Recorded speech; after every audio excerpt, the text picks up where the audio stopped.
Kumusta? Mga pusong naghahanap ng kapayapaan? Ako po si Mia at maligayang pagbabalik sa hinahon kung saan ang bawat kwento ay isang paglalakbay. Sabi nila, ang singsing sa daliri ay simbolo ng walang hanggang tiwala. Pero paano kung ang mismong kamay na nagsuot nito sa'yo ang siya ring unti-unting sisira sa lahat ng pinaniniwalaan mo? Hanggang saan ang kayang isakripisyo ng isang babae para sa pag-ibig na inakala niyang totoo? B. I-on mo ang TV. Now na. Ang boses ni Marco sa kabilang linya. Walang lambing, walang hello o kumusta love. Tanging utos, malamig at apurado. Napatigil si Bianca sa pag-aayos ng mesa. Ang dalawang wine glass, ang kandila, ang paboritong pagkain ni Marco na niluto niya para sa kanilang 10th anniversary. Biglang lumamig ang paligid. Marco, anong nangyayari? Nasa kalagitnaan ako ng paghahanda. Just do it, Bianca. Kahit anong news channel. Sinunod niya. Kinuha ang remote sa ibabaw ng counter at sa isang pindot, bumungad sa kanya ang isang imahe ng impyerno. Usok, alikabok, mga nagtatakbuhang tao, at sa gitna ng lahat, ang gumuhong kalansay ng isang gusali. Kinilabutan si Bianca, pamilyar ang logo sa gilid ng construction site na panay ang focus ng kamera. Soriano Builders. Marco, halos pabulong na sabi niya. Ang lalamunan niya ay biglang nanuyo. Ang Aquila Tower? Oo, sagot ni Marco. Mabilis, walang emosyon. A complete disaster. Diyos ko, ang mga tao, ang mga trabahador. Nanginginig ang kamay ni Bianca na napahawak sa kanyang bibig. Ang mga larawan sa TV ay parang bangungot. Mga stretcher, mga sigaw ng pamilya ang walang katapusang tunog ng mga sirena. Forget the workers for a second, B. Sigaw ni Marco sa telepono. At sa sigaw na yon, parang may nabasag sa loob ni Bianca. The media is having a field day. Ang stocks natin babagsak ito. Ang pangalan natin. Natigilan si Bianca. Ang mga salita ni Marco ay parang sampal. Hindi ang mga buhay na nawala ang inaalala nito, kundi ang pangalan, ang pera. Sino ang kausap niya? Hindi ito ang lalaking pinakasalan niya. Hindi ito ang Marco na nangakong aalagaan siya at ang kanilang pamilya. Anong sinasabi mo? Listen to me very carefully, sabi ni Marco. Ang boses niya ngayon ay bumalik sa pagiging kalmado. Isang nakakakilabot na klase ng pagiging kalmado. You're my wife, yes. Pero una sa lahat, you are my lawyer, Attorney Bianca Soriano. Ang pinakamagaling. I need you to handle this. Handle this? Marco, isa itong trahedya. We need to help them. Kailangan nating gawin ang damage control. Putol ni Marco sa kanya. Kailangan mo nang pumunta dito. Mag-release tayo ng statement. Kailangan nating ipakita na tayo ang biktima dito. Na may nagkulang, may nagpabaya. Parang hindi na maintindihan ni Bianca ang mga salita. Biktima? Sila? Hinawakan niya ang gilid ng malamig na marmol na counter para suportahan ang sarili. Ang wine na nakasalin ay naiwang hindi nagagalaw. Ang kandilang sinindihan niya para sa kanilang anibersaryo ay patuloy na nagliliyab. Isang munting liwanag sa biglaang kadiliman ng kanyang mundo. 10 taon. 10 taon at sa isang iglap, parang hindi na niya kilala ang asawa niya. Marco, hindi ko yata kaya. Narinig niya ang malalim na pagbuntong hininga ni Marco sa kabilang linya. Isang tunog ng pagkadismaya. Bianca, ayusin mo to. Trabaho mo to. Trabaho mo na protektahan ako. Protektahan ang pamilyang ito. Natahimik si Bianca. Ang ingay na lang mula sa TV ang maririnig. Ang mga sigaw, ang mga iyak, ang mga sirenang paulit-ulit.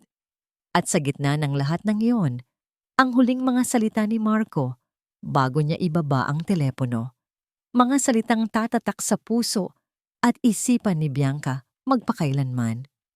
Gawin mo ang lahat, sabi nito. Ang boses ay kasing tigas ng bakal. Kailangang may managot at hindi ako yon. Ang biyahe papunta sa mansyon ng mga Soriano ay parang pagpasok sa ibang mundo. 10 taon na itong ginagawa ni Bianca, pero ngayon lang niya naramdaman ang bigat ng bawat bakal na bumubuo sa naglalakihang gate. Ang bahay na dati simbolo ng tagumpay at pangarap ay ngayon parang isang malamig na palasyo. Pagpasok niya sa malawak na sala, nandoon na sila. Ang hangin ay mabigat, amoy ng lumang pera at insenso. Walang pamilyar na init. Parang isang museo kung saan bawal huminga ng malakas. Nakaupo sa kabisera ng mahabang lamesang gawa sa nara si Doña Elvira Soriano, ang kanyang biyenan. Perpektong-perpekto ang kanyang ayos, suot ang isang itim na bestida. Walang kahit isang hibla ng buhok na wala sa lugar. Sa tabi nito, si Marco na parang batang pinagalitan, nakayuko at hindi makatingin ng diretso. Umupo si Bianca sa silyang nasa tapat nila. Walang nagsalita. Tanging ang marahang tunog ng grandfather clock sa sulok ang bumabasag sa katahimikan. Isang malaking trahedya. Basag ni Doña Elvira sa katahimikan, ang boses niya ay kalmado, ngunit may talim. At sa bawat trahedya, kailangang may managot. Para sa mga biktima, para sa hustisya, at higit sa lahat, para maprotektahan ang pangalan na 2 henerasyon na naming inaalagaan. Tumango si Marco, hindi pa rin tumitingin kay Bianca. Inusog nito ang isang manipis na brown folder sa gitna ng lamesa, patungo sa direksyon niya. Ano to? Tanong ni Bianca. Ang solusyon, sagot ng biyanan niya. Binuksan ni Bianca ang folder. Sa loob, mga dokumento, mga report, mga blueprint, at sa ibabaw ng lahat, isang pangalan. Engineer Armando de Leon. Si Mang Jun. Napaangat ang tingin ni Bianca mula sa papel. Ang tibok ng puso niya ay biglang bumilis. Si Mang Jun? 20 anyos na sa kumpanya. Si Mang Jun na ninong sa kasal ng isa sa mga staff nila. Ang pinakamabait at pinakamatapat na engineer na kilala niya. Hindi, mahinang sabi ni Bianca, halos isang pabulong. Hindi si Mang Jun. Imposible. Ayon sa mga papeles, may mga safety protocols siyang hindi sinunod. May mga materials na substandard ang na-approve niya. It's all there, Bianca. Sabi ni Marco, sa wakas ay nag-angat ng tingin. May pakiusap sa mga mata nito, ngunit meron ding takot. Tiningnan ni Bianca ang mga dokumento. May pirma ni Mang Jun sa bawat pahina. Pero may mali. Masyadong malinis, masyadong perpekto ang pagkakaayos. Parang inihanda. Hindi ganito ang proseso, Marco. Kailangan ng masusing investigasyon. Hindi tayo pwedeng magturo lang basta-basta. Iha, putol ni Doña Elvira sa kanya. Isang simpleng salita pero puno ng autoridad. This is not a courtroom. This is survival. Araw-araw na lumilipas na walang sinisisi, ang pangalan ng Soriano ang lalong dinudumihan. Naiintindihan mo ba? Umiling si Bianca. Pero hindi tama. Alam kong hindi gagawin ni Mang Jun to. Sa pagkakataong yon, tumayo si Doña Elvira. Dahan-dahan itong lumapit kay Bianca. Inilagay nito ang kamay sa balikat niya. Malamig. Ang mga daliri nito ay mahigpit. Alam kong maiintindihan mo, Iha, sabi ng matanda. Isang matipid na ngiti ang gumuhit sa mga labi nito. Isang nangiting hindi umabot sa kanyang mga mata. Para ito sa pamilya. Ang mga salitang iyon, para sa pamilya. Isang utos, isang sumpa. Wala nang nagawa si Bianca kundi kunin ang folder. Ang bigat nito sa kanyang mga kamay ay parang bigat ng buong mundo. Sa kanyang pag-uwi, mag-isa sa kotse, paulit-ulit na tumatakbo sa isip niya ang lahat. Ang mukha ni Mang Jun, ang malamig na boses ng kanyang biyenan, ang takot sa mga mata ng kanyang asawa. Ang lahat ay mali. Huminto siya sa isang stoplight. Nanginginig ang mga kamay niya sa manibela. Pinikit niya ang kanyang mga mata. Sinusubukang hanapin ang kanyang sarili sa gitna ng kaguluhan. Biglang nag-vibrate ang telepono niya sa passenger seat. Kinuha niya ito, iniisip na si Marco ang tumatawag. Ngunit hindi. Isang text message mula sa isang unknown number. Binuksan niya ito. 5 salita lang ang nakasulat. 5 salitang nagpatigil sa paghinga niya. Huwag kang maniwala sa kanila. Itinago nila ang totoong report. Kinabukasan, hindi sinabi ni Bianca kahit kanino kung saan siya pupunta. Imbes na sa opisina o sa mansyon ng mga Soriano, minaneho niya ang kanyang kotse patungo sa lugar na dapat niyang iwasan. Patungo sa ground zero. Mula sa malayo, tanaw na ang malagim na tanawin. Ang dating nagtatayugang gusali ay isa na lamang tumpok ng bakal at semento. Isang monumento ng mga nasirang pangarap. Ang hangin ay mabigat sa alikabok at sa hindi masambit na lungkot. Ipinark niya ang kotse sa isang kanto at naglakad. Ang paligid ay nababalutan ng yellow tape. May mga pulis pa ring nagbabantay. Sa labas ng harang, nagkalat ang mga bulaklak at kandila. Isang pansamantalang altar para sa mga nawala.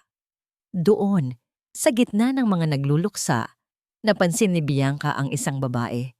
Nakatayo lang ito, hindi umiiyak, hindi nagsasalita. Nakatingin lang ito sa gumuhong gusali na parang sinusubukang hanapin ang sagot sa mga durog na bato. Payat ang pangangatawan, balat na kayumanggi dahil sa araw, at mga matang pagod, ngunit nagliliyab sa isang emosyong hindi maintindihan ni Bianca. Galit? Pighati? O determinasyon? Dahan-dahang lumapit si Bianca. Condolence po. Mahinang sabi niya. Lumingon ang babae. Tinitigan siya nito mula ulo hanggang paa. May pagkilala sa mga mata nito. Siguro ay nakita siya sa TV, sa tabi ni Marco sa mga lumang interview tungkol sa tagumpay ng Soriano Builders. Salamat! Sagot ng babae. Ang boses ay magaspang. Ako si Bianca. Alam ko kung sino ka. Putol nito. Ikaw ang asawa ng may-ari. Ikaw ang abogada. Walang masabi si Bianca. May hapdi sa paraan ng pagkakasabi ng babae sa salitang abogada. Ang asawa ko, si Lando. Isa siya sa mga foreman dito. Sabi ng babae, ibinalik ang tingin sa mga guho. Nelia ang pangalan ko. Aling Nelia. Wala na sila ngayong masisisi kundi ang sarili nila.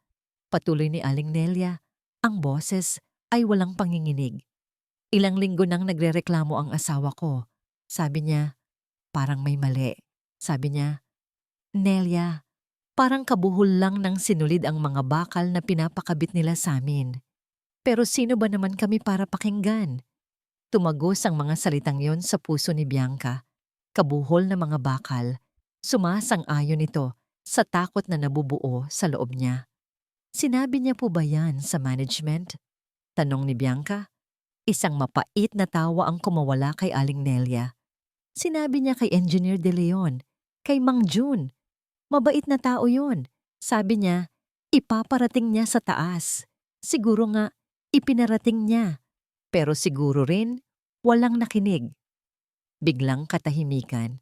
Tanging ang ihip ng hangin na nagdadala ng alikabok ang maririnig. Inilabas ni Aling Nelia ang isang luma at kupas na wallet. Mula roon, kinuha niya ang isang nakatuping litrato. Ipinakita niya ito kay Bianca. Isang masayang pamilya. Si Aling Nelia, ang asawa niyang si Lando, at isang batang babae na may malapad na ngiti. Ang gusto lang po namin ay hustisya, Attorney Bianca. Sabi ni Aling Nelia, ang tingin ay nakatutok sa litrato. Sa unang pagkakataon, may bahid ng panginginig sa boses niya. Hustisya para sa kanya, para sa amin na naiwan. Sa unang pagkakataon, mula nang mangyari ang trahedya, naramdaman ni Bianca ang tunay na bigat nito. Hindi sa mga numero sa stock market, hindi sa mga headlines sa dyaryo, kundi sa basag na boses ng isang byuda at sa kupas na litrato ng isang pamilyang hindi na muling mabubuo. Naramdaman niya ang mga luhang namumuo sa kanyang mga mata. Gagawin ko po ang lahat ng makakaya ko, sabi ni Bianca, isang pangakong hindi niya alam kung paano tutuparin. Nag-angat ng tingin si Aling Nelia. Tinitigan siya. Isang mahabang sandali ng pagsusuri. Tumango ito. Isang mabagal na pagtango ng pag-asa at babala. Nagpaalam si Bianca. Habang naglalakad siya pabalik sa kanyang kotse, pakiramdam niya ay may nagmamasid sa kanya. Gumaan ang kanyang pakiramdam nang makitang malapit na siya. Ngunit nang itaas niya ang kanyang paningin, natigilan siya. Sa kabilang kalsada, nakaparada ang isang itim na SUV pamilyar. Napakakilala. Ito ang isa sa mga sasakyan ng security team ni Marco. Nakabukas ng bahagya ang bintana sa driver's side. Sapat lang para makita niya ang anino ng isang lalaki sa loob, nakatingin sa kanyang direksyon. Hindi siya nag-iisa, sinusundan siya.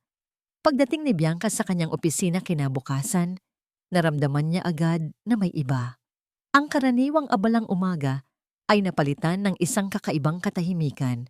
Bumati ang kanyang sekretarya, ngunit ang ngiti nito ay pilit at ang mga mata ay umiiwas. "May bisita ka, Ma'am Bianca," sabi nito, halos pabulong. "Nasa loob na po." Kumunot ang noo ni Bianca. Wala siyang inaasahang kliyente. Pagbukas niya ng pinto ng kanyang private office, naunawaan niya ang lahat. Nakaupo sa kanyang leather na silya, sa likod ng kanyang sariling lamesa, si Doña Elvira. Kalmado itong umiinom ng tsa na para bang siya ang may-ari ng lugar. "Good morning, Iha," bati nito. Isang matamis ngunit walang buhay na ngiti. "I thought I'd pay you a visit. Maganda ang opisina mo. Pinaghirapan." Isinara ni Bianca ang pinto. "Mama, anong ginagawa niyo dito?" "Sinusuri ko lang ang investment ng pamilya," sagot ni Doña Elvira, inilapag ang tasa sa isang platitong porselana. Ang tunog ay umalingaw-ngaw sa tahimik na silid. "At siyempre, kinukumusta ka? Narinig ko. Namamasyal ka raw kahapon sa isang lugar na hindi ka aya-aya." Nanlamig ang buong katawan ni Bianca. Alam na nito. Siyempre, alam na nito. Ang itim na SUV. "Hindi ko alam ang sinasabi niyo," sagot ni Bianca. Sinubukang panatilihing matatag ang kanyang boses. Isang mahinang tawa ang kumawala sa biyenan niya. Tumayo ito at lumibot sa lamesa, papalapit sa kanya.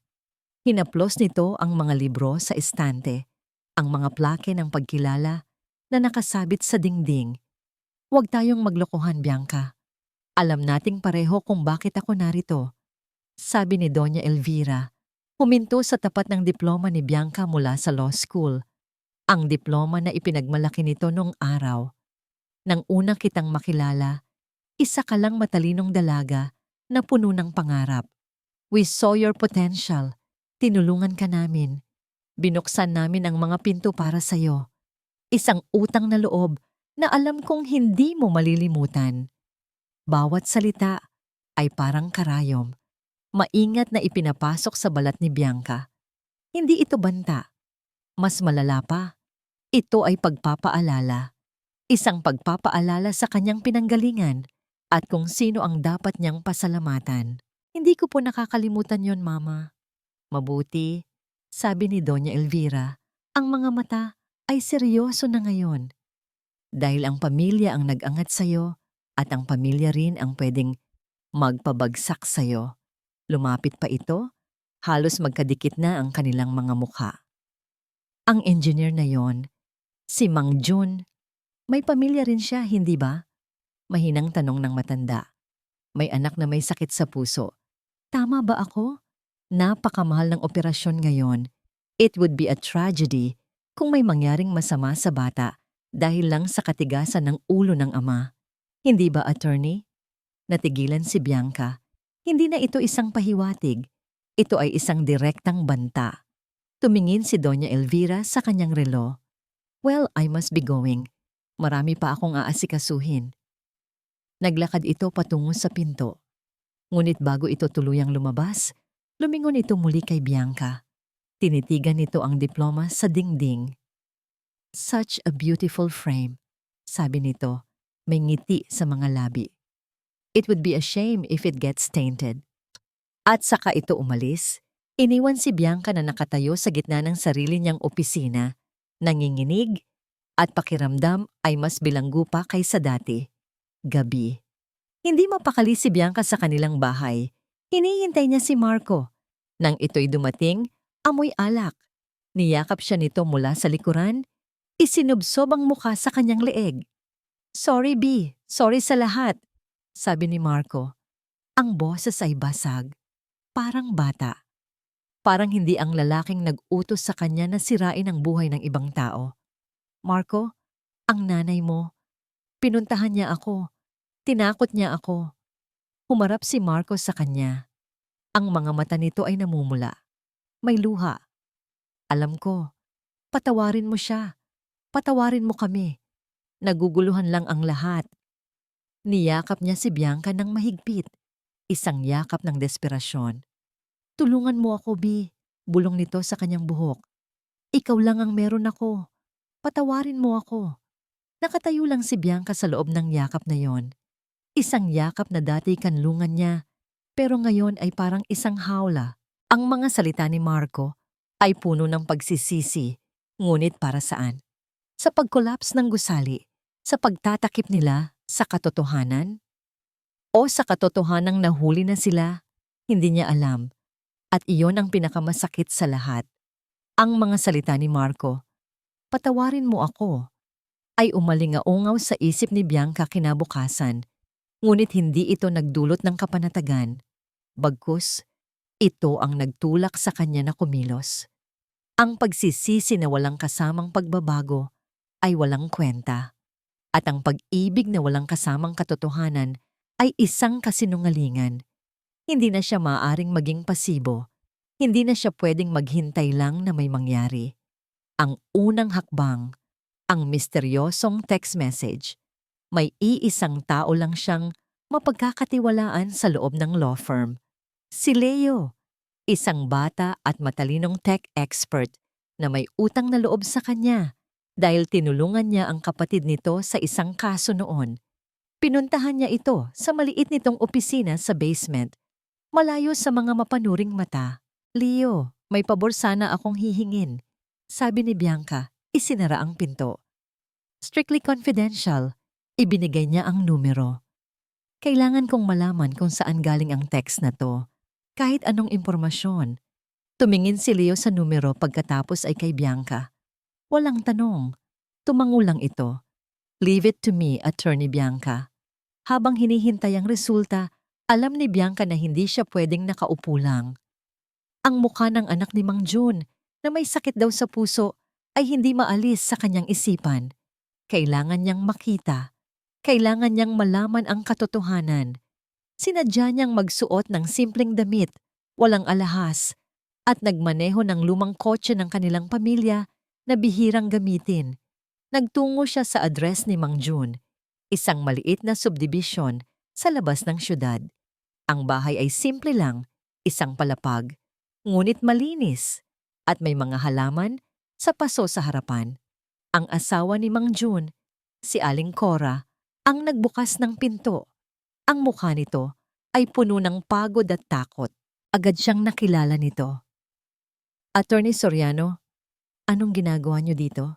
Nanginginig ang boses nito. "Gusto ko lang pong kumustahin kayo." Malumanay na sagot ni Bianca. "Huwag po kayong mag-alala. Wala pong dapat makaalam na narito ako." Sa loob ng bahay sa isang lumang sofa, nakahiga ang isang batang babae, mga 10 taong gulang. May manipis na kumot na nakabalot sa kanya.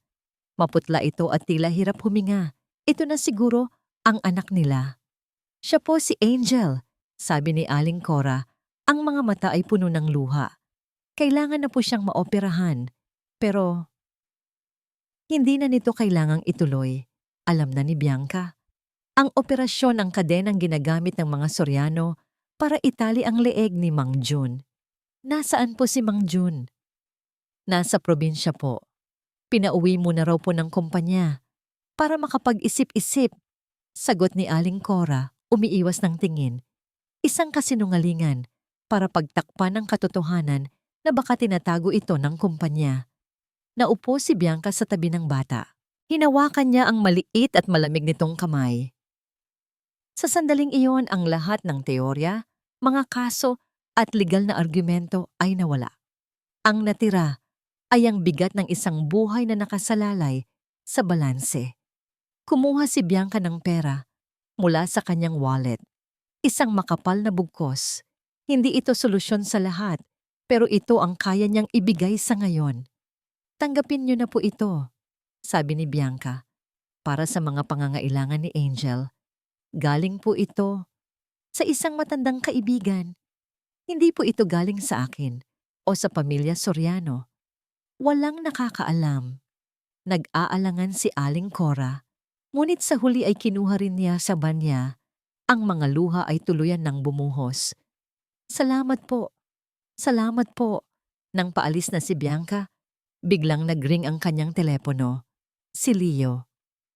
Attorney Bianca, may balita na ako. Sabi nito sa kabilang linya. Ang text, galing sa isang burner phone, halos imposible i-trace. Pero, nakuha ko ang location ng huling activation niya bago ito tinapon. Saan? Tanong ni Bianca, ang puso niya ay kumakabog.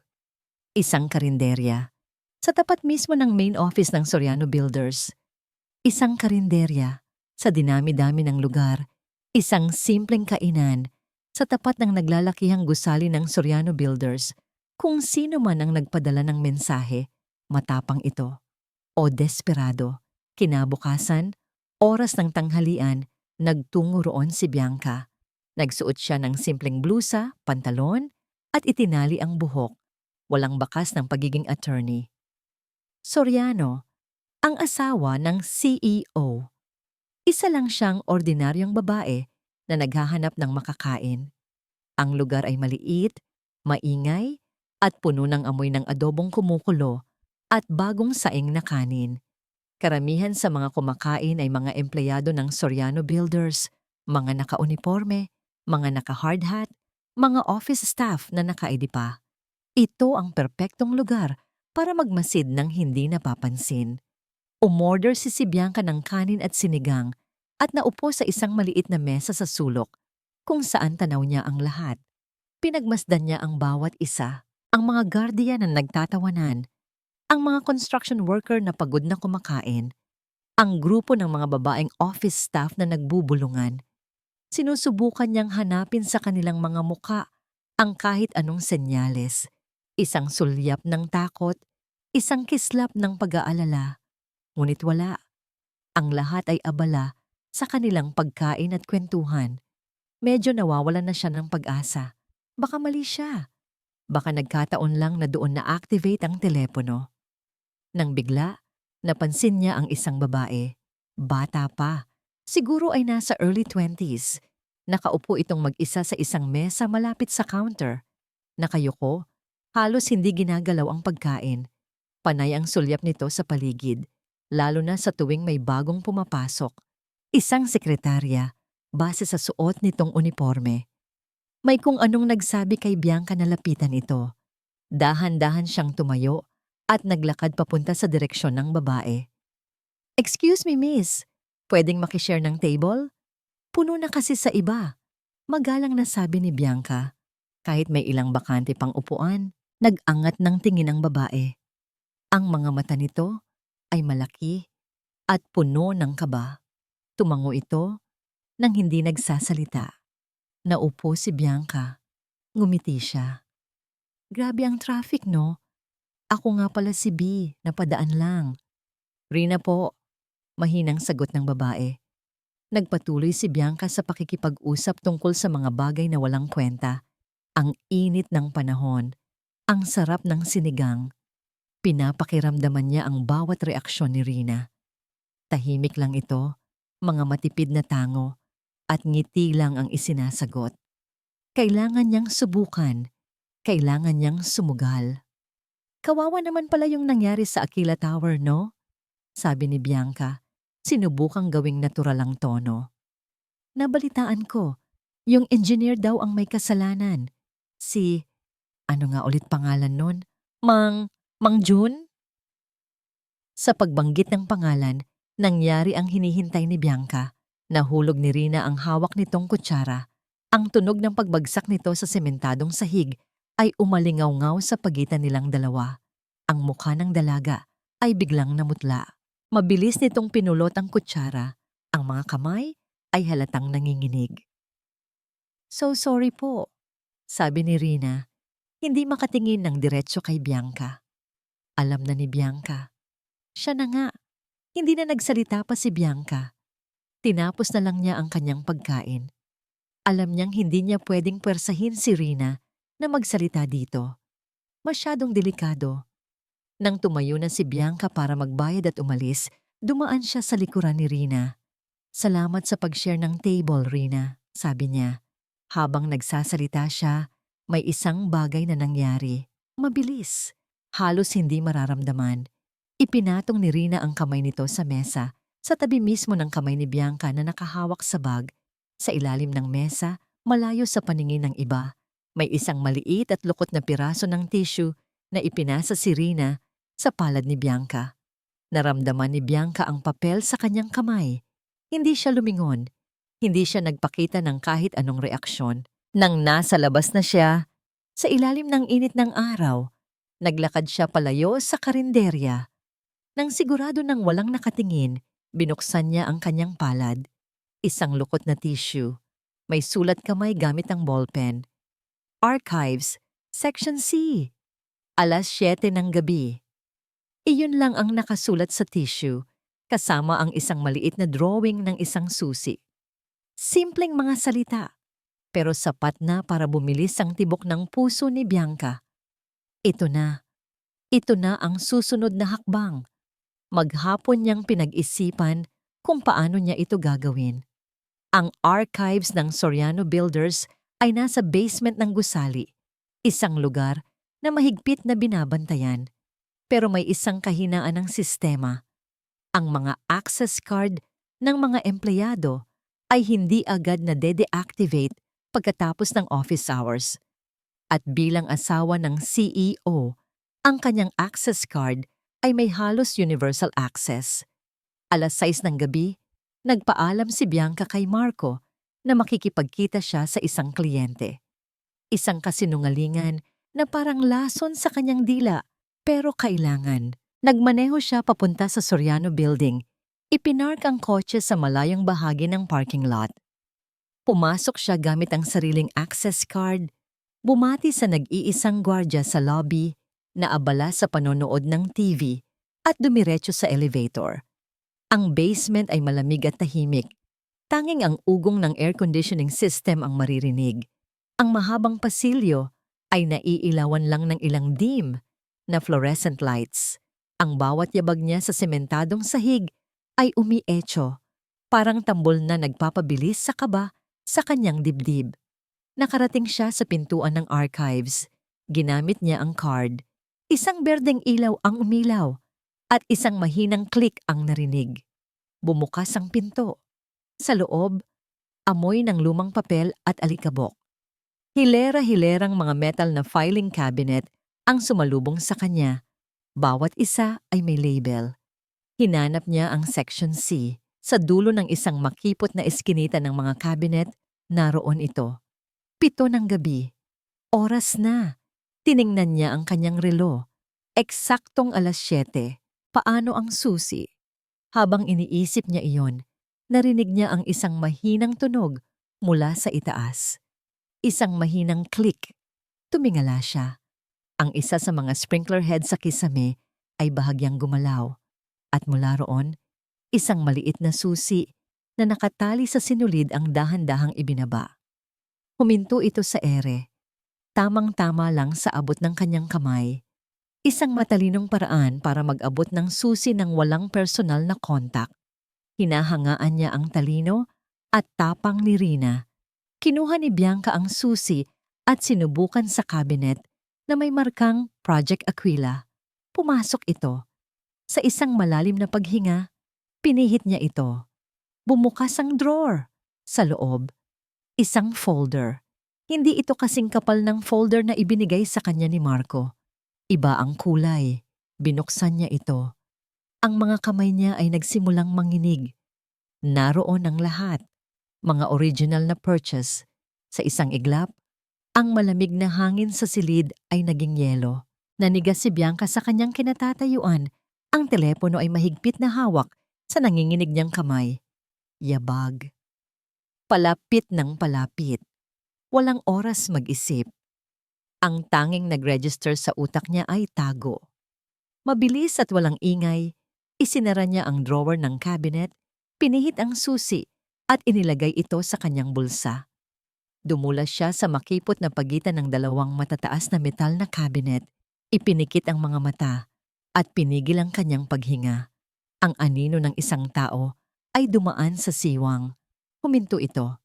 Narinig ni Bianca ang pagpihit ng doorknob. Sino yan? Isang boses ng lalaki ang umalingaw-ngaw. Ang night shift security guard. Pumasok ito sa loob ng archives. Ang sinag ng kanyang flashlight ay gumuhit sa mga cabinet.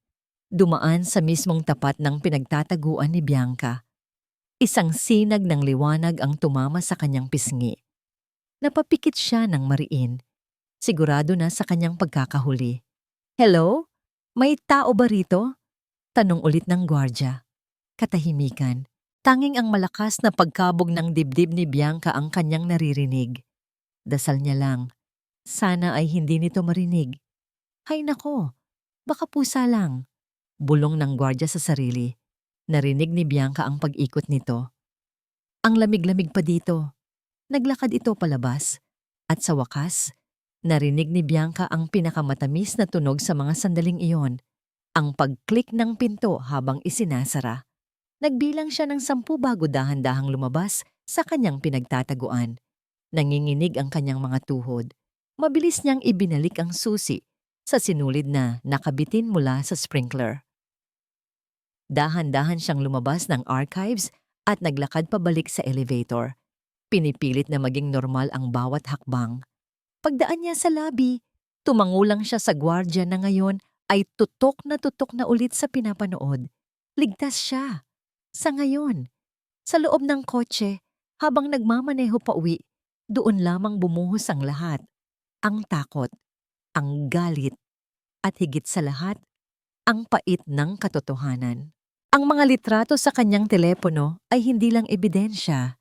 Ito ang patunay ng kasinungalingan ng lalaking pinangakuan niya ng habambuhay.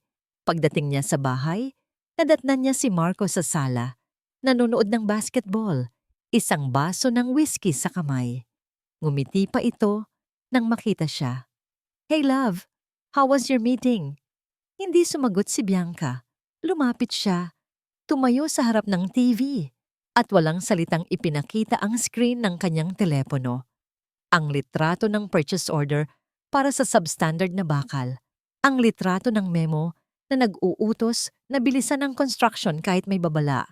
At ang pinakamasakit sa lahat, ang litrato ng pirma ni Marco sa ilalim ng bawat dokumento. Nawala ang ngiti ni Marco. Ang kulay sa kanyang muka ay biglang nawala. Ibinaba niya ang kanyang baso. Saan mo nakuha yan? Tanong nito. Ang boses ay mahina, ngunit may diin. Hindi yan ang mahalaga, Marco. Sagot ni Bianca. Ang boses niya ay kalmado sa isang paraan na nakakatakot. Ang mahalaga. Totoo ba ito? Tumayo si Marco. Naglakad palibot sa sofa. Hindi siya makatingin ng diretso sa kanya. B, it's more complicated than that. May pressure mula sa board, mula kay mama. So totoo nga. Sabi ni Bianca, isang luhang pumatak mula sa kanyang mata. Isang luha ng kumpirmasyon. Alam mo sa simula't simula pa lang at hinayaan mong ituro ko ang isang inosenteng tao para pagtakpan ka. Sa wakas, tumingin si Marco sa kanya. Pero wala na ang Marco na kilala niya. Wala ang pagsisisi, wala ang pagmamakaawa. Ang naroon ay isang malamig at matigas na tingin. Ano bang ine-expect mo, Bianca? Na isusuko ko ang lahat ng pinaghirapan ng pamilya ko? Nahahayaan kong masira ang pangalan natin Dahil sa isang aksidente? Aksidente? Marco, may mga namatay. Sigaw ni Bianca. At asawa kita. Dapatan ako ang pinoprotektahan mo, hindi sila. Ganti ni Marco. Ano ang gagawin mo ngayon sa mga yan, ha? Ibibigay mo sa pulis? Sisirain mo ako? Sisirain mo tayo? Ito ba talaga ang lalaking pinakasalan ko? Bulong ni Bianca sa sarili, puno ng pighati. Hindi mo alam ang buong kwento, B. Sabi ni Marco, ang boses ay may babala. At mas mabuting wag mo nang alamin, burahin mo yan. Isang utos. Tinitigan siya ni Bianca, pagkatapos ay umiling. Hindi ko kaya. Tumalikod siya para umakyat sa kanilang kwarto, para makalayo sa lalaking hindi na niya kilala. Nang biglang nag-ring ang telepono ni Bianca, isang pamilyar na numero.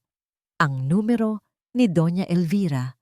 Nagkatinginan sila ni Marco. Alam ni Bianca sa mga mata ni Marco na tumawag na ito sa ina. Sinagot niya ang tawag at inilagay sa speakerphone. Bianca! Sabi ng malamig na boses sa kabilang linya. Walang bati. Narinig ko ang nangyari sa opisina. Isang beses lang kitang papayuhan, Bianca. Huwag mong subukan ang pasensya ko. Ang banta ni Doña Elvira ay hindi lang mga salita. Ito ay isang deklarasyon ng giyera. At sa sumunod na mga araw, ipinaramdam ng pamilya Soriano ang kanilang kapangyarihan. Ang unang tinamaan ay si Mang Jun.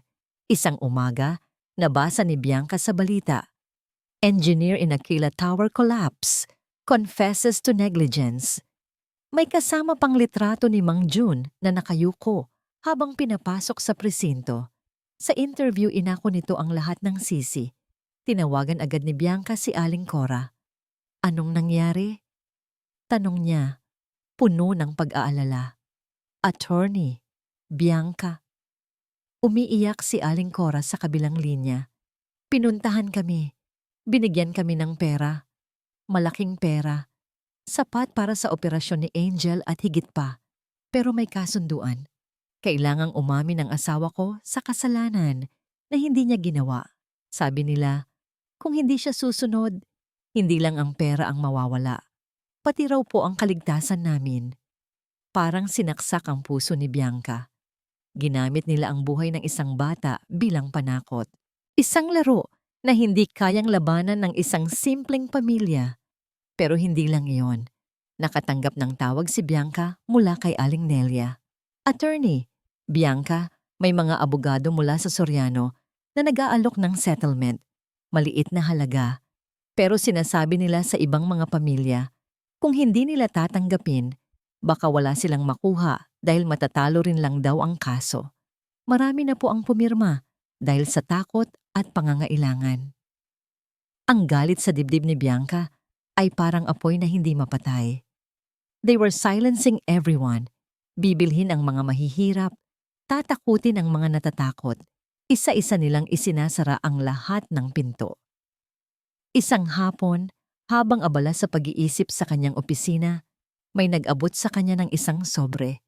Pinapabigay lang po, ma'am. Nang buksan niya ito, isang maikling sulat lang ang laman. Nakatype. Mag-ingat ka. Baka kung ano ang mangyari sa'yo. Walang pirma. Tumingin siya sa paligid. Ang mga katrabaho niya ay umiiwas ng tingin. Ang dating masayang samahan ay napalitan ng pader ng takot at pagdududa. Alam niyang may nagmamanman sa bawat kilos niya, kahit sa loob ng lugar na dati niyang itinuturing na pangalawang tahanan. Desperado, sinubukan niyang tawagan si Rina, ngunit ang numero nito ay hindi na makontak. Nagpunta siya sa apartment nito, ngunit sabi ng landlady ay bigla na lang daw itong umalis. Nag-iwan ng isang buwang deposito at walang sinabing destinasyon. Naglaho si Rina na parang bula. Gabi na nang makarating si Bianca sa isang coffee shop malapit sa opisina para makapag-isip. Pag-upo niya, napansin niya si Aling Nelia sa isang mesa sa di kalayuan. Nagulat siya. Aling Nelia, anong ginagawa niyo dito? Hinihintay po kayo, attorney, sabi nito. Nakita ko po ang kotse niyo. May inilabas si Aling Nelia na isang lumang payong. Pinapabigay po ng isang kaibigan. Buksan niyo raw po kapag kayo na lang mag-isa. Hindi na unawaan ni Bianca, pero kinuha niya ito. Nang pauwi na siya, sa parking lot, nag-aalangan man ay binuksan niya ang payong. May isang bagay na nahulog mula sa loob. Isang maliit na USB flash drive. Kasabay noon, habang nagmamaneho siya, isang sasakyan ang biglang humarang sa kanyang daraanan. Pinilit siyang huminto. Bumaba ang dalawang lalaking nakasalamin.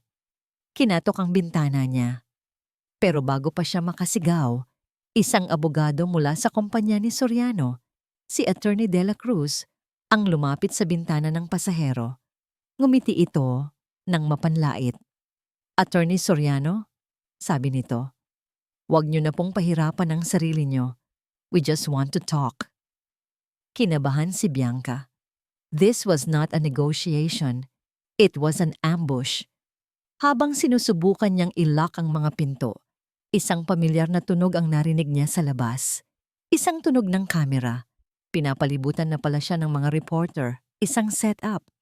Ngunit bago pa man makapagsalita si Attorney De La Cruz sa media, isang boses ang pumailan lang. Hayaan niyo siya. Si Aling Nelia, kasama ang ilan pang mga byuda, ay naglalakad papalapit. Ang mga mukha ay puno ng tapang. Hinarang nila ang mga reporter. Si Attorney Soriano ang tanging pag-asa namin. Sigaw ni Aling Nelia. Huwag niyo siyang bastusin. Nagkagulo. Sa gitna ng komosyon, nakita ni Bianca ang pagkakataon. Mabilis niyang inatras ang kotse at pinaharurot paalis. Iniwan ang lahat sa kaguluhan. Habang papalayo, isang tawag ang pumasok sa kanyang telepono. Isang unregistered number. Sinagot niya, "Bianca?" Isang boses ng babae, nanginginig, pamilyar. "Rina?" "Opo, ma'am." Umiiyak ang nasa kabilang linya. "Nagtatago po ako. Tinakot nila ako. Sabi nila, papatayin nila ang pamilya ko sa probinsya. Ma'am, pakinggan niyo po ako. Ang totoong ebidensya, hindi lang yung mga papel, may mas malala pa. May mas malala pa." Ang mga salitang yon mula kay Rina ay tumatak sa isipan ni Bianca habang nagmamaneho siya pauwi. Ang puso niya ay kumakaripas. Hindi siya dumiretso sa bahay nila ni Marco. Hindi na yon ligtas. Nagtungo siya sa isang maliit na condo unit na ipinundar niya bago pa man sila ikasal. Ang kanyang munting santuwaryo na walang sino mang nakakaalam, kahit si Marco. Doon, sa katahimikan ng gabi, hinarap niya ang dalawang misteryo na hawak niya. Ang USB na galing kay Aling Nelia at ang babala ni Rina. Una niyang isinaksak ang USB sa kanyang laptop. Ilang sandali ng paghihintay, pagkatapos ay bumungad ang laman nito. Hindi ito dokumento, isa itong audio file. Kinakabahan, isinuot ni Bianca ang kanyang earphones at pinindot ang play. Ang unang narinig niya ay ingay. Mga kalabog, tunog ng mga makina, tila isang recording na kuha sa construction site. Pagkatapos ay may mga boses. "Boss, sigurado po ba tayo dito?" Boses ng isang lalaki. Pamilyar. Boses ni Mang Jun. Sumagot ang isang boses na mas bata. "Sumunod ka na lang, Jun. Utos to galing sa taas." Pero delikado to. Pagpupumilit ni Mang Jun. "Ang report ko. Sinabi kong kailangan natin ng mas matibay na bakal para sa foundation. Itong pinapadala nila, pang commercial building lang, hindi pang high-rise. Guguho to balang araw." "Guguho o hindi, basta makatipid tayo, masaya ang mga boss." Sagot ng kausap niya. "May pamilya ka, June. Huwag ka ng maraming tanong." Natapos ang recording, napahawak si Bianca sa kanyang bibig, pinipigilan ng isang hikbi. Ito ang patunay. Isang recording ng pag-uusap na nagpapatunay na alam ni Mang Jun ang panganib at sinubukan niyang magsalita. Ang nag-record nito ay malamang si Lando, ang asawa ni Aling Nelia. Itinago niya ito, marahil sa takot, at ibinilin sa kanyang asawa kung sakaling may mangyari sa kanya. Isang ebidensyang galing sa hukay, pero sabi ni Rina, may mas malala pa. Ano pa ang posibleng mas malala kaysa dito? Habang malalim ang iniisip, napatingin si Bianca sa isang lumang kahon sa ilalim ng kanyang aparador. Ang kahon ng mga alaala, mga bagay na hindi na niya madadala sa bago niyang buhay kasama si Marco. Binuksan niya ito. Amoy ng nakaraan. Mga lumang litrato, mga sulat, mga tiket sa sine. At sa ilalim ng lahat, isang bagay na nakalimutan na niya. Isang lumang external hard drive. Bigay ito sa kanya ni Marco noong mga unang taon nila. Backup mo ng files mo, love, sabi nito noon. Ginamit niya ito sandali. Pero nang bumili siya ng bagong laptop na may malaking storage, hindi na niya ito nagamit pa.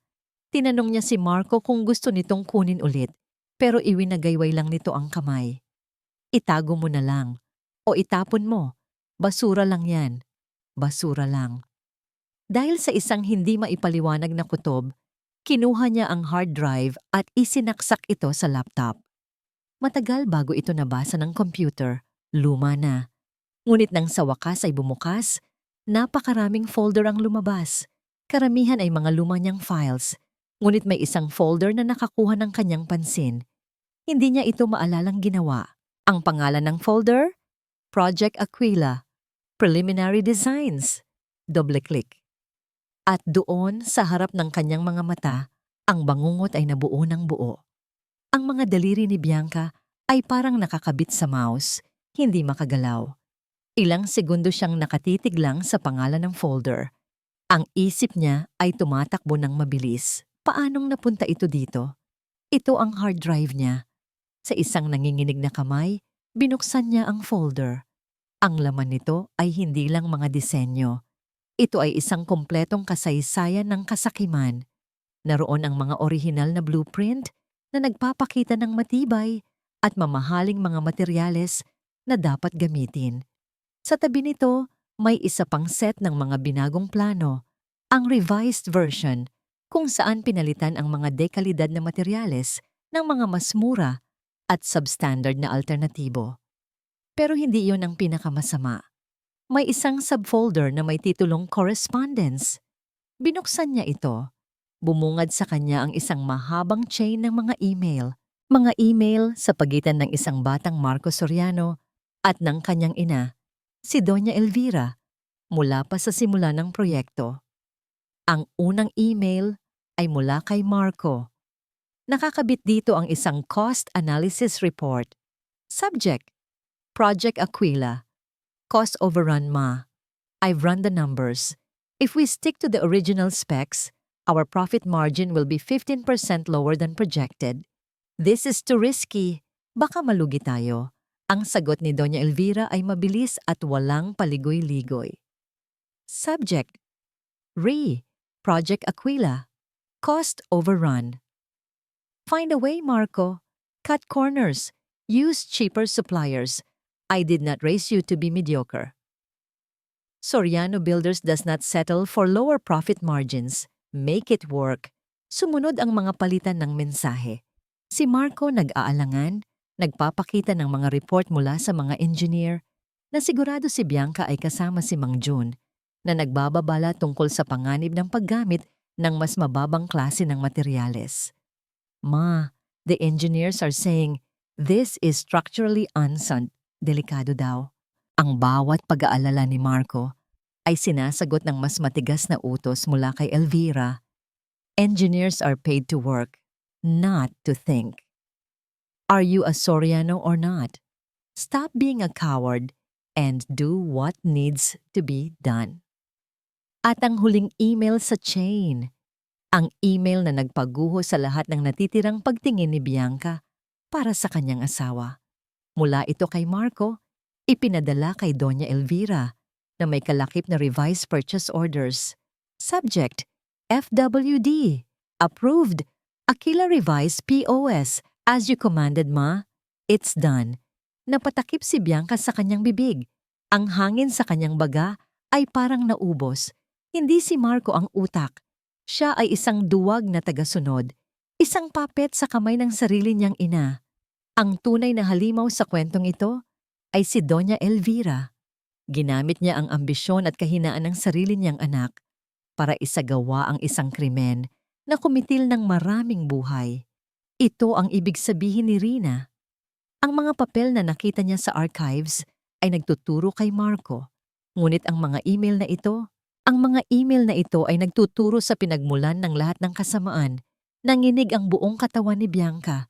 Ang sakit ay hindi na lang dahil sa pagtataksil ng kanyang asawa. Mas malalim ito.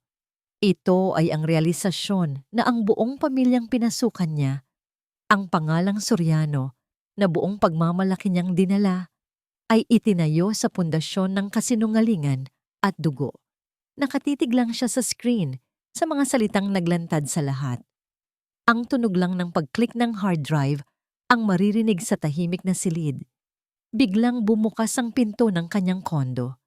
Natigilan siya. Ang puso niya ay parang hihinto. Walang ibang may susi dito. Si Marco.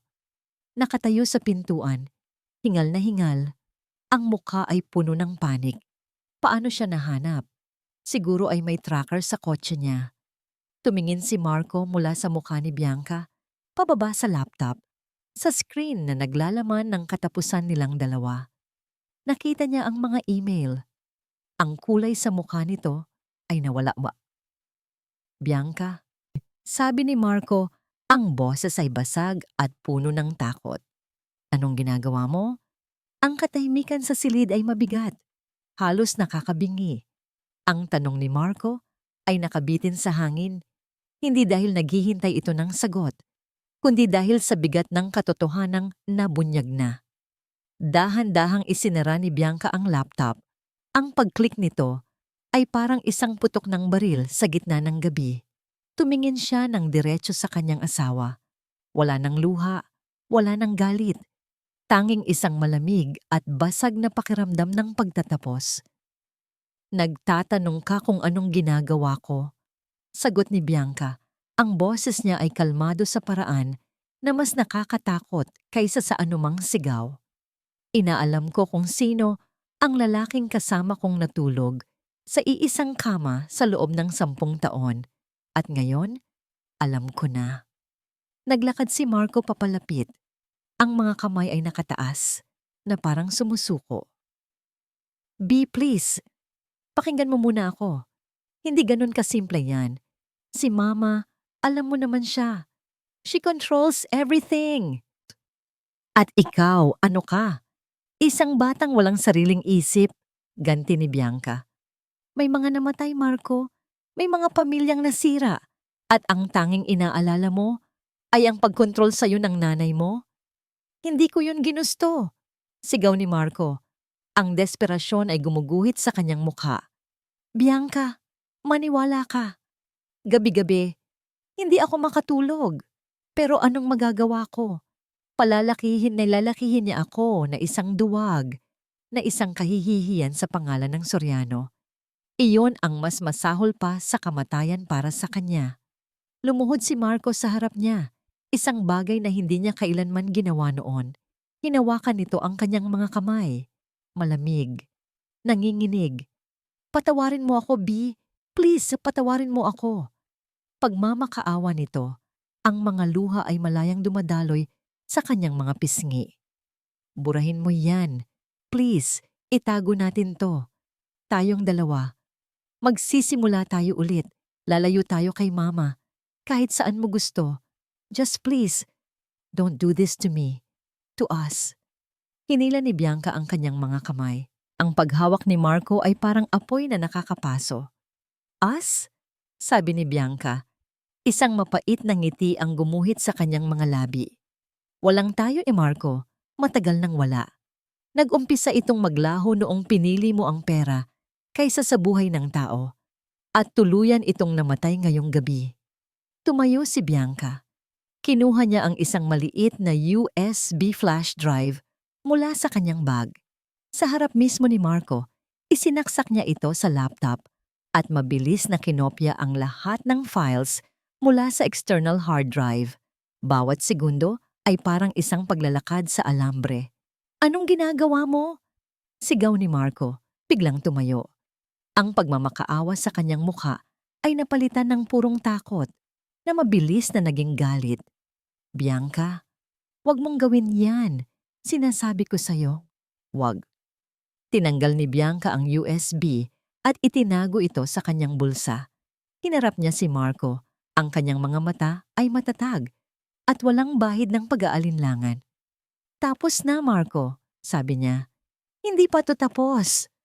Sigaw ni Marco, humakbang palapit. May bagsik sa kanyang mga mata na ngayon lang nakita ni Bianca.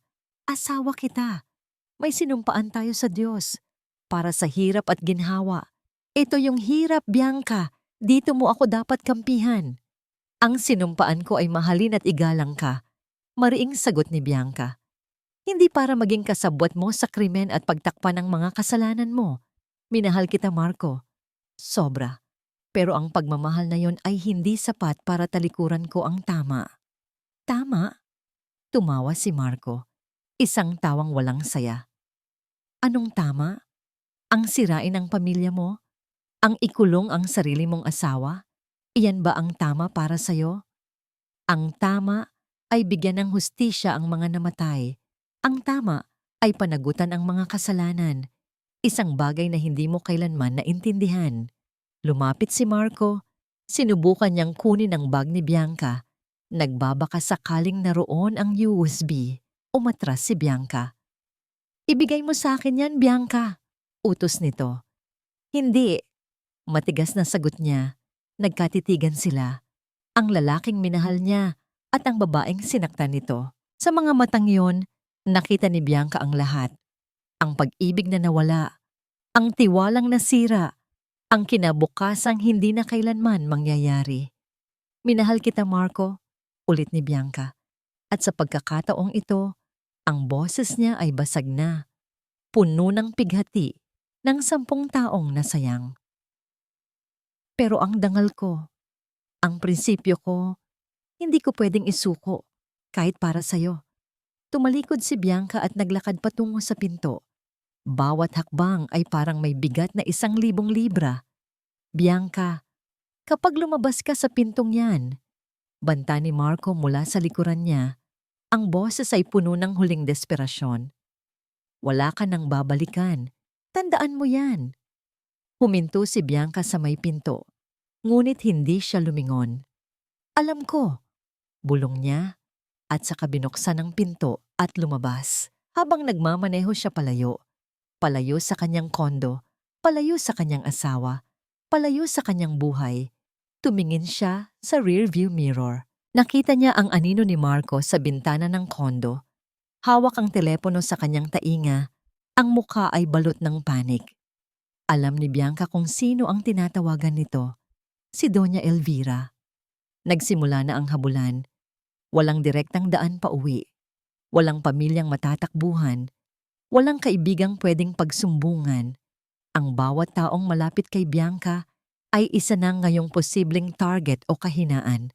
Nag-check-in siya sa isang maliit at mumurahing motel sa kabilang dulo ng syudad gamit ang cash at isang pekeng pangalan. Ang kwarto ay amoy luma at sigarilyo, malayong malayo sa malambot na kama at mamahaling pabango ng dati niyang buhay. Ngunit sa mga sandaling iyon, ang anonymity ang kanyang tanging yaman. Ang una niyang ginawa ay tawagan ng isang tao mula sa kanyang nakaraan, si Fiscal Reyes, isang piskal na nakatrabaho niya sa isang malaking kaso noon, isang taong kilala niya sa pagkakaroon ng integridad. "Fiskal? Bianca Soriano po ito," sabi niya sa burner phone na binili niya sa daan. "Bianca, napatawag ka? Nabalitaan ko ang tungkol sa asawa mo. I'm sorry," sagot ng piskal. "May hawak po akong ebidensya. Totoong ebidensya." Diretsong sabi ni Bianca. "Lahat. Mula sa mga materyales hanggang sa kung sino talaga ang nag-utos sa likod ng lahat." Natahimik ang piskal sa kabilang linya. "Gaano ka kasigurado?" "Isusugal ko po ang buhay ko dito," sagot ni Bianca. "At sa tingin ko, Yun na nga po ang ginagawa ko ngayon. Nagkasundo sila. Ang preliminary hearing para sa kaso ay nakatakda kinabukasan ng umaga. Doon niya isisiwalat ang lahat. Nag-request si Bianca ng proteksyon at nangako ang piskal na gagawin nito ang lahat ng makakaya. Ngunit alam ni Bianca na ang gabi ay magiging mahaba. At tama siya. Nagsimula ang mga tawag. Mula sa mga unknown numbers, ang una ay boses ng isang lalaki. Attorney Soriano, isipin mong mabuti ang ginagawa mo. Maraming masasaktan. Ang pangalawa ay mas direkta. Alam namin kung nasaan ka. O isang paninindig balahibo na kasinungalingan. Pero sapat na para hindi siya mapakali. Binuksan niya ang TV. Naroon ang mukha niya. Isang exclusive interview kay Doña Elvira. Umiiyak ito. Hindi ko alam kung anong pumasok sa isip ni Bianca. She's been unstable lately. This tragedy has taken a toll on her. At ngayon, sinisisi niya ang sarili naming pamilya. They were painting her as a hysterical, grieving wife losing her mind. Isang perpektong paraan para sirain ang kredibilidad niya bago pa man siya makapagsalita. Napaupo si Bianca sa gilid ng kama, hawak ang USB sa kanyang palad. Ito ba talaga ang tamang gawin? Was it worth it? Ang pagsira sa lalaking minsan niyang minahal? Ang pagiging kaaway ng buong mundo? Sa isang iglap, nag-flashback sa isip niya ang isang masayang alaala. Ang unang anibersaryo nila ni Marco. Naglalakad sa beach. Nangangarap tungkol sa kanilang kinabukasan. Isang kirot ang dumaan sa kanyang puso. Ngunit kasunod noon, isa pang imahe ang pumasok sa isip niya. Ang pagod, ngunit nagliliyab na mga mata ni Aling Nelia.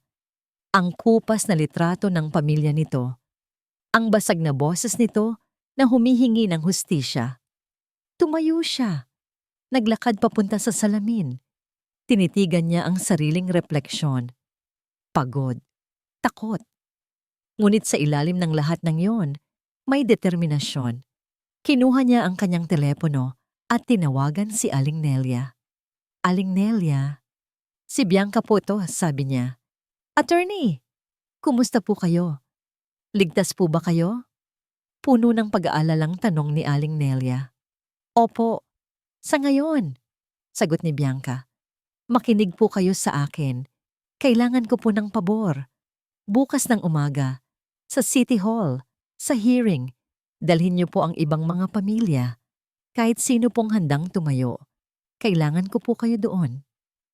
Pero attorney, tinatakot po kami. Alam ko po. Putol ni Bianca. Ang boses ay malumanay, ngunit matatag. Ngayong gabi, lahat tayo ay natatakot. Pero bukas, kailangan nating maging matapang. Para kay Lando, para sa lahat ng nawala, magtiwala po kayo sa akin. Isang mahabang katahimikan. Pagkatapos, isang sagot na nagbigay ng lakas kay Bianca. Darating po kami, attorney. Darating kami. Pagkatapos ng tawag, pakiramdam ni Bianca ay medyo gumaan ang kanyang dibdib. Hindi na siya nag-iisa sa laban na ito. Pinatay niya ang kanyang telepono at sinubukang matulog. Ngunit ang bawat anino sa silid ay parang isang banta. Ang bawat tunog sa labas ay parang mga yabag na papalapit. Niyakap niya ang kanyang bag na naglalaman ng laptop at ng USB, ang tanging sandata niya. Madaling araw na nang sa wakas ay dinalaw siya ng antok. Ngunit ang kanyang pag-idlip ay panandalian lamang. Isang malakas na kalabog sa pinto ang gumising sa kanya. Nagising siyang gulat. Ang puso niya ay nasa kanyang lalamunan. Isa pa at isa pa. Hindi ito simpleng katok. Ito ay isang pagpuwersa. Sumilip siya sa peephole. Ang kanyang dugo ay nagyelo. Dalawang malalaking lalaki, nakaitim na jacket. Hindi nila sinusubukang maging discreet. Sinusubukan nilang sirain ang pinto. Napaatras si Bianca. Hinahanap ang posibleng labasan. Wala. Ang bintana ay may rehas. Nasa third floor siya. He was trapped. Hinawakan niya ang isang mabigat na lampshade sa tabi ng kama. Handang ipukpok ito. Ang pinto ay nagsimulang mag-crack. Ang lock ay malapit ng bumigay. Ito na ang katapusan. Nahuli na siya. Isinandal niya ang kanyang likod sa pader, ipinikit ang kanyang mga mata, at naghintay sa hindi maiiwasang pagpasok nila. Ang tunog ng nababasag na kahoy ay umalingaw-ngaw sa maliit na kwarto. Ngunit sa halip na ang pinto ay bumagsak papasok, isang biglaang katahimikan ang pumalit. Narinig ni Bianca ang mga sigaw mula sa labas, mga boses na naguutos. "Pulis to! Bitawan ang armas! Dapa!" Nagkaroon ng komosyon, mga yabag na tumatakbo, mga sigawan, pagkatapos ay katahimikan ulit. Nanginginig, dahan-dahan siyang lumapit sa pinto at sumilip ulit sa peephole. Ang dalawang lalaki ay nakadapa na sa sahig, pinupusasan ng mga pulis na nakauniporme. At nakatayo sa gitna ng lahat, hawak ang isang radyo, ay si Fiscal Reyes. Dumating sila, tamang-tama, sa oras. Ang biyahe papuntang City Hall ay hindi ordinaryo. Si Bianca ay nasa gitna ng isang police convoy. Ang tunog ng mga sirena ay humahawi sa trapiko ng umaga. Ang bawat metro na kanilang tinatahak ay parang isang hakbang papalapit sa kanyang katapusan o sa isang bagong simula. Pagdating nila, ang labas ng gusali ay isang dagat ng tao. Mga media van, mga reporter na may dalang kamera at mikropono. At sa gitna ng lahat, isang grupo ng mga pamilya, tahimik na may hawak na mga larawan ng kanilang mga mahal sa buhay na nasawi. Sa unahan nila, nakatayo si Aling Nelia. Ang kanyang muka ay payapa, ngunit matatag. Nagtama ang kanilang mga mata. Isang tango, isang pangako. Sa loob ng hearing room, ang hangin ay halos pwedeng hiwain sa tensyon. Bawat upuan ay okupado. Sa isang panig, ang mga abogado ng Soriano mukhang kampante at mayayabang. Sa gitna nila, si Marco at Doña Elvira. Si Marco ay hindi makatingin kay Bianca, ang muka ay blanco. Si Doña Elvira naman ay nakatitig sa kanya. Ang mga mata ay parang 2 piraso ng yelo, puno ng pagkamuhi. Nagsimula ang hearing. Ang mga abogado ng Soriano ang unang nagsalita. Ipinipinta si Mang June bilang isang pabayang empleyado at si Bianca bilang isang problemadong asawa na naiimpluwensyahan ng pighati. Ang lahat ay naaayon sa kanilang plano. Pagkatapos, tinawag ang pangalan ni Bianca. Hindi bilang asawa, hindi bilang testigo, kundi bilang orihinal na abogado ng Soriano Builders. Dahan-dahan siyang tumayo. Bawat mata sa silid ay nakatuon sa kanya. Naglakad siya papunta sa harap. Ang bawat hakbang ay matatag. Huminto siya sa harap ng panel. "Attorney Soriano, as the former counsel for Soriano Builders, do you have a statement to make regarding the confession of Engineer Armando de Leon?" Tanong ng piskal. Huminga ng malalim si Bianca. "Ito na."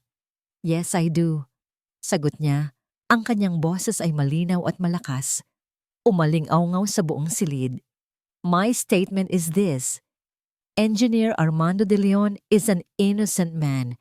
He is a hero who tried to prevent this tragedy. And I have the proof." Isang bulungan ang kumalat sa silid. Ang mukha ni Doña Elvira ay nanig. Mula sa kanyang bag, inilabas ni Bianca ang 2 bagay. Ang audio recorder para sa audio file mula kay Lando at ang maliit na USB flash drive. "Your Honor, I would first like to play an audio recording recovered from the personal effects of one of the victims, Lando de Guzman." Pinatugtog niya ito. Ang boses ni Mang June, puno ng pag-aalala, at ang boses ng isang supervisor na naguutos sa kanya na manahimik. Ang buong silid ay nakinig. Ang mga pamilya ng biktima ay nagsimulang umiyak. Ang mukha ni Marco ay namutla. "And second," patuloy ni Bianca, itinaas ang USB. "This flash drive contains files that will prove, without a shadow of a doubt, where the order to use substandard materials came from. It contains original and revised blueprints. It contains purchase orders. And most importantly, it contains a chain of emails. Emails that detail a conspiracy to sacrifice lives for the sake of profit." Ibinigay niya ang USB sa clerk. I am submitting this as evidence, and I am formally withdrawing as counsel for Soriano Builders and will testify against my own, against Mr. Marco Soriano and his mother, Mrs. Elvira Soriano. Gumuho ang mundo sa loob ng hearing room. Ang mga kamera ay nag-flash. Ang mga reporter ay nagsigawan. Tumingin si Bianca kay Marco. Sa wakas, tumingin ito sa kanya. Wala nang galit. Wala nang takot. Tanging isang basag at walang laman na tingin. Isang tingin ng isang taong alam na tapos na ang lahat. Si Doña Elvira, sa kabilang banda ay tumayo. This is an outrage. Isang kasinungalingan. Gawa-gawa lang yan ng isang desperadong babae. Ngunit huli na ang lahat. Inilapit na ng piskal ang isang mosyon. Your Honor, given this new evidence, the prosecution moves for the immediate arrest of Mr. Marco Soriano and Mrs. Elvira Soriano for investigation on charges of reckless imprudence resulting in multiple homicides and falsification of documents. Nag-utos ang hukom. Pumasok ang mga pulis. Nilapitan nila si Marco at Doña Elvira. Ang dating makapangyarihang matriarch ay nanlaban, sumisigaw. Ngunit si Marco ay hindi. Tahimik lang siyang tumayo at inilahad ang kanyang mga kamay para posasan.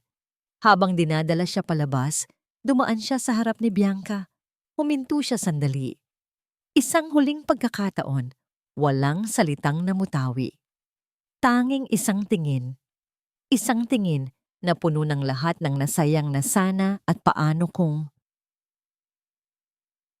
At paano? Pagkatapos, yumuko siya at nagpatuloy sa paglakad. Isinara ang pinto. Natapos na. Nanginig ang mga tuhod ni Bianca. Isang kamay ang humawak sa kanyang braso para suportahan siya, si Aling Nelia. Umiiyak ito, ngunit sa mga luha nito ay may ngiti. Salamat, attorney. Salamat. Niyakap siya ng mga pamilya. Sa gitna ng kanilang mga pasasalamat at iyak, naramdaman ni Bianca ang bigat na unti-unting nawawala sa kanyang mga balikat. Tapos na, hustisya. Ngunit sa anong halaga? Nanalo siya. Ngunit nawala sa kanya ang lahat. Isang taon ang lumipas. Ang ingay ng mga sirena ay napalitan ng tahimik na ugong ng electric fan. Ang malalamig na hearing room ay napalitan ng isang maliit, ngunit maaliwalas na opisina na amoy bagong pintura at lumang libro. Sa labas ng bintana, sa halip ng mga matatayog na gusali, ang tanawin ay isang kalye sa isang simpleng komunidad kung saan naghahabulan ang mga bata at nag-uusap ang mga magnanay sa kanilang mga tindahan. Ito ang bagong mundo ni Bianca, Soriano Public Interest Law Office. Iyon ang nakasulat sa isang simpleng karatula sa labas. Hindi na Attorney Soriano na asawa ng CEO, kundi si Attorney Bianca na tumutulong sa mga walang boses. Ang kaso laban sa mga Soriano ay naging pambansang balita. Nahatulan sila. Si Doña Elvira, dahil sa edad, ay nakakuha ng house arrest. Si Marco ay nasa loob ng bilangguan, nagsisilbi sa kanyang sentensya. Ang Soriano Builders ay bumagsak. Ang mga pamilya ng biktima, sa tulong ni Bianca, ay nakakuha ng tamang danyos perwisyo mula sa mga asset ng kumpanya. Si Mang Jun ay napawalang sala at ngayon ay namumuhay ng tahimik kasama ang kanyang pamilya. Ang anak nitong si Angel ay matagumpay na naoperahan. Isang hapon, habang nag-aayos ng mga papeles, may dumating na sulat para kay Bianca mula sa Bureau of Corrections. Nag-alinlangan siyang buksan ito. Sulat kamay. Mula kay Marco. Ito ang unang pagkakataon na sinubukan nitong kumontak sa kanya sa loob ng isang taon. Sa isang malalim na paghinga, binuksan niya ito. Bianca, hindi ko alam kung babasahin mo to. Siguro, hindi mo na dapat. Pero kailangan kong isulat. Walang araw na hindi kita naiisip. Walang araw na hindi ko pinagsisisihan ang lahat. Hindi ang pagkakakulong ko. Hindi ang pagbagsak ng kumpanya, kundi ang pagsira ko sa'yo. Sa atin. Dito sa loob, wala kang ibang kasama, kundi ang sarili mo, at ang mga multo ng nakaraan. At araw-araw, tinatanong ko ang sarili ko, kailan ba ako naging ganito? Ang sagot, matagal na. Matagal na akong duwag. At ikaw ang naging pinakamalaking biktima ng kaduwagan ko. Hindi ako humihingi ng tawad para bumalik ka sa akin. Alam kong imposible na yon. Humihingi ako ng tawad dahil kailangan mo itong marinig at kailangan kong sabihin. Patawarin mo ako, B, sa lahat. Sana, balang araw, maging tunay kang masaya. Marco, walang luhang pumatak mula sa mga mata ni Bianca. Tinitigan lang niya ang sulat. Ang mga salita ng pagsisisi na 1 taon niyang hinintay. Tinupi niya ang sulat at inilagay sa loob ng isang maliit na kahon sa kanyang drawer. Hindi niya ito itinapon. Hindi rin niya ito inilagay sa lugar na lagi niyang makikita. Inilagay lang niya ito sa isang ligtas na lugar. Isang kabanata ng kanyang buhay na isinara na. Ang kapatawaran na unawaan niya ay hindi isang malaking selebrasyon. Ito ay isang tahimik na pagpapasya, isang pagpapasya na bitawan ng bigat para gumaan ang paglalakbay. Nagpatawad siya hindi para kay Marco, kundi para sa sarili niya. Tumayo siya at tumingin sa labas ng bintana. Nakita niya si Aling Nelia na naglalakad kasama ang kanyang anak na babae, kumakaway sa kanya. Ngumiti si Bianca at kumaway pabalik. Ang hustisya ay hindi nagbalik ng mga buhay na nawala. Ang pagkakakulong ng mga may sala ay hindi naghilom sa lahat ng sugat, ngunit nagbigay ito ng isang bagay na mas mahalaga, pag-asa. At si Bianca, sa kanyang maliit na opisina, sa gitna ng mga ordinaryong tao, ay hindi na asawa ng isang makapangyarihang lalaki. Hindi na siya nakatira sa isang palasyo. Ngunit sa unang pagkakataon, sa loob ng napakatagal na panahon, naramdaman niya ang isang bagay na hindi kayang bilhin ng pera o kapangyarihan, kapayapaan. Malaya na siya.